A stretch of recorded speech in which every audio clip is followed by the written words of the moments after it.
Yes, definitely. Okay. So I guess after that, after those nerves get out, then, so do the nerves go away after you take your first punch or throw your first punch?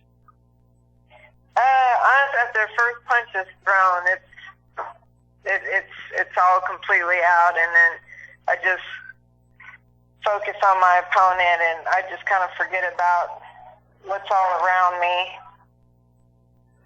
Okay. Yeah, except for my coach's voice, because I'm so used to just hearing their voice regardless. Okay. I mean, dang. I mean, that's good. Wow. So I guess it's like that for every athlete. They're nervous coming, to the octagon.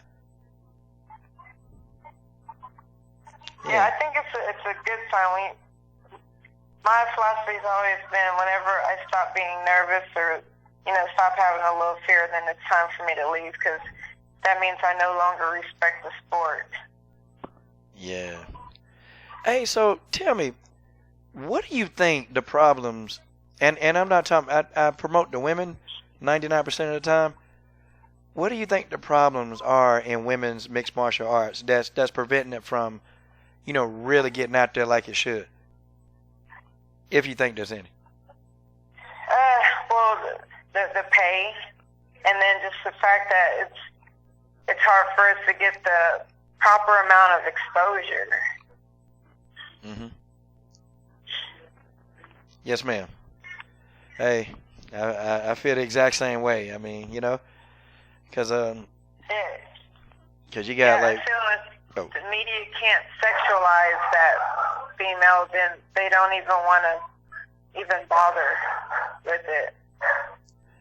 Yeah. You do got some fighters that they take it off. People know, and yeah, and you got a bunch of them that use their bodies and hey, it's selling themselves. But yeah, I understand what you're saying because I guess that's one of the reasons why I actually promote the women because I used to come up in some of those gyms too and some of the things that you guys have to endure, it's kind of crazy, like the pay you talked about, and you got to jump through hoops, just to really get that exposure. But I actually like you because you were just about to fight, and when you were in there, I can tell that you were passionate about what you were doing, and I don't think you ever cheated the fans. Yeah, like I said, if the pay was at least somewhat reasonable, I'd still be doing it. But I got a mortgage now and got to somewhat act like an adult. Well, I don't know. It takes an adult to go in there and to do what you did. But yeah. So now, are you gonna ever train anybody to actually learn how to defend themselves, or are you just like, I'm just gonna train and keep myself in shape? I'm usually kind of open to opportunities and stuff like that. As it's just right now at this point, I haven't really come across anyone that's seriously looking to do any of that. Okay. Yeah. Well, I tell you what, you know what you're doing, and I actually thought one thing that was impressive about you is that people thought that you were just a striker, but I always thought your takedown defense was pretty good too. Oh yeah, and I love being on the ground. Really? Yeah, I love it. None of my fights have really gone that far to kind of show how we've been evolving my ground game and all that. Excuse me. So, hey, let me ask you this though, and I won't keep you too much longer. Have you ever got into a fight outside of the octagon? Like, did somebody just come up to you and say, "You know what? I will slap the taste out of your mouth"? Thankfully, no. Okay. Outside of all that, I'm a pretty chill, easygoing kind of person, and it's kind of hard to strike a nerve and push me that far. You know what? I'd have never guessed that. Excuse me. You know what? I'd have probably never thought that for somebody who hits as hard as you do. And I see some of those anger looks on your face when you're hitting somebody. I'm like, wow. I'm glad that's not me, because I bet your opponents, they hurt. Yeah, a lot of that's me remembering how hungry I was during that whole camp and cutting. Sorry. Okay, so cutting weight. So that was a difficult thing for you to do? It definitely put me in a bad mood. You know, I love food. Okay, so what's your favorite food, if you don't mind me asking? I love sushi. Okay. Sushi and what else? Sushi and steaks. That's a pretty good combination of food. I mean, you don't share, do you? No, I don't like to. Yeah, well, hey, it tastes too good to share. What's your favorite drink? My favorite drink? Yeah.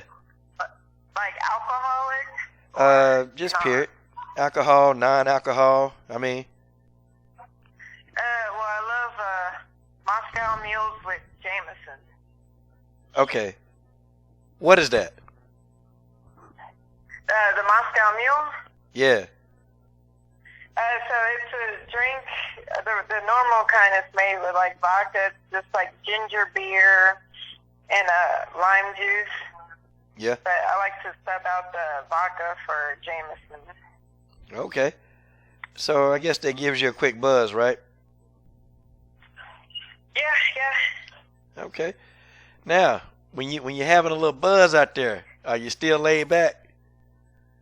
Oh yeah. Oh man, that you couldn't. More of the daredevil side of me kind of come out and all that. Oh no, you got a daredevil side. I got to see this. I got to see this. Yeah, like I'm into like rock climbing now Mm-hmm. and all that kind of stuff. Okay. Yeah, that sounds good. Hey, so outside of when you at home and you're not, fighting fires or, making yourself sweat, who else, or do you have like a family member that you spend like the most time with? Well, I know my brother Andre, like we communicate a lot. Mhm. Do you got any sisters? He lives up in Houston, so we talk a lot. Okay. Oh, so do you have any like sisters, or? No sisters, just 3 brothers. Golly, I know they were roughing you up when you was a kid, right? Oh, definitely. Okay. So did you run away from them? Did you fight back, or what'd you do? Fought back. Did you win? Sometimes with my younger one. Oh, okay. I got you. Now I noticed too. You got. I can take my older ones now.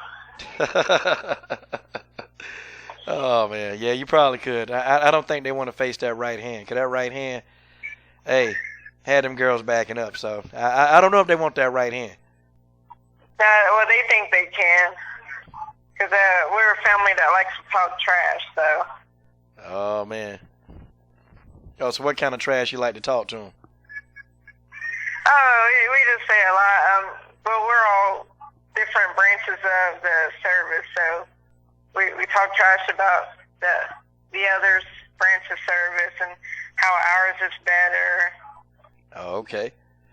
Now, Latoya, this is a tradition around here. When I do an interview, and then we'll wrap it up here. But I've actually had a lot of fun talking to you, and I've been waiting on this interview. But let me ask you one last question.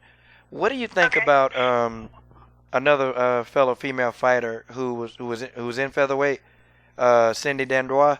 What do you think about her calling out Chris Cyborg? Because she called her out. She said, "Hey, I want to fight Cyborg." I say, man, if you think you're ready, go for it. Yeah.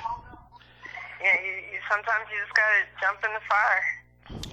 Yeah, I know, boy. But you versus Cyborg, that's my fantasy matchup that didn't happen. That's okay. Hey. But at least I called it right, though. I called it right. I kept saying, though. I said, man, that Latoya Walker girl, trust me, she definitely could stand in there. But, hey. Okay. Well, we're going to play a game called Name That Fighter. Name That Boxer. See, I know you know MMA fighters, but we're going to see if you know boxers. Now. Oh, jeez. Oh, you laughing. Now, I got to tell you. Now, this game is very competitive, okay? Okay. Marion Renault, I think Marion Renault blew everybody out of the water, okay? Now, this is your competition, okay? Jarena Bars from Muay Thai, I think she got the lowest score, so she wasn't happy about that. Let's see. You had Angela Whitley from Muay Thai. I think she's at, 70%? And then you had Marion Renault, who was at, 92%? David Thunder Cummins, he was at, I think he was almost at 96%. And they could, they could name a majority of the boxers. I'm trying to think who else. Okay. And I interviewed one of the Shevchenko girls, but she had a hard time understanding me, so I didn't even play the game with her. Let's see if you can win, okay? All right. Name that boxer. Do you know who